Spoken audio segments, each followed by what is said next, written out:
से केपटाउन के बीच समुद्री मार्ग, न्यूयॉर्क से केपटाउन के बीच समुद्री मार्ग, ठीक है।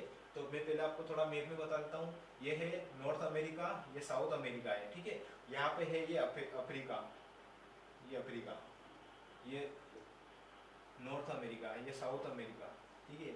यहाँ पे है न्यूयॉर्क और यहाँ पे है केपटाउन, ठीक है। उसके बाद ये है यहाँ का समुद्री मार्ग, ये वाला। तो यहाँ से यहाँ तक ये समुद्री मार्ग है इसका, ठीक है।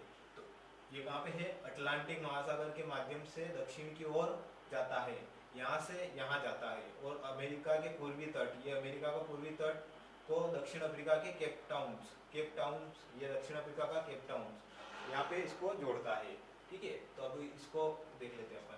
और मार्ग का विवरण, चलो मार्ग के बारे में जानकारी ले लेते हैं, ठीक है। अवधि या मार्ग तो ये हो गया आपका अटलांटिक महासागर के माध्यम से दक्षिण की ओर जाता है, जो संयुक्त राज्य अमेरिका के पूर्वी तट को दक्षिण अफ्रीका के केपटाउन से जोड़ता है। ये यहाँ से यहाँ तक इसको जोड़ता है, ठीक है। ये इसका मैप है, ये अफ्रीका हो गया, साउथ अमेरिका हो गई, ये नॉर्थ अमेरिका हो गई। अब इसकी दूरी की बात कर लें तो न्यूयॉर्क से केपटाउन तक की दूरी समुद्री मार्ग की लगभग है 12,979 मील, 12,979 मील की दूरी है, ठीक है। अब बात कर लेते हैं समय की, कितना समय लगता है यात्रा में। तो समुद्र की यात्रा है, तो यात्रा करने में जो समय लगता है वो आमतौर पर क्या है कि बहुत सप्ताह लग जाते हैं उसमें। उसका कारण है कि समुद्र में कई बड़ी बड़ी लहरें उठती है, जिसके कारण जहाज चलने में भी दिक्कत आ सकती है। समय का अभाव होता है तो कई हफ्तों का समय लग सकता है।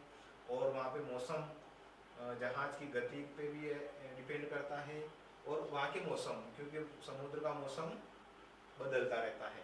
समुद्र में लहरें बड़ी बड़ी आती है, इसलिए कई कई दिनों तक जहाज लेट हो सकता है। तो एक एग्जैक्ट इसका टाइम नहीं बता सकते अपन कि कितना समय लगेगा, ठीक है।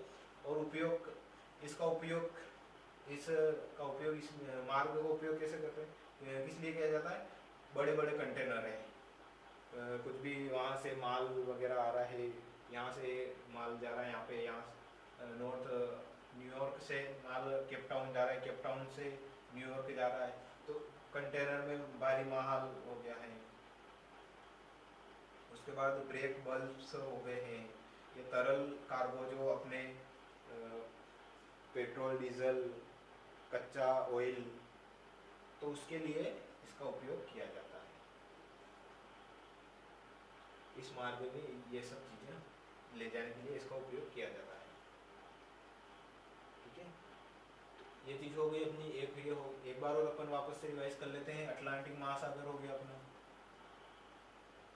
के माध्यम से दक्षिण की ओर जाता है, ठीक है। क्वेश्चन आ जाए किस तरफ जाता है? दक्षिण की ओर जाता है। और संयुक्त राज्य अमेरिका, संयुक्त राज्य अमेरिका के पूर्वी तट को जोड़ता है। किसको जोड़ता है? पूर्वी तट को। और दक्षिण अफ्रीका के केपटाउन्स, ये केपटाउन को जोड़ता है, ठीक है। उसके बाद दूरी आपको पता ही चल गई है, 12,979 मील की दूरी लगभग इसकी है, ठीक है। कैसी लगी आपको क्लास, कमेंट में बताना।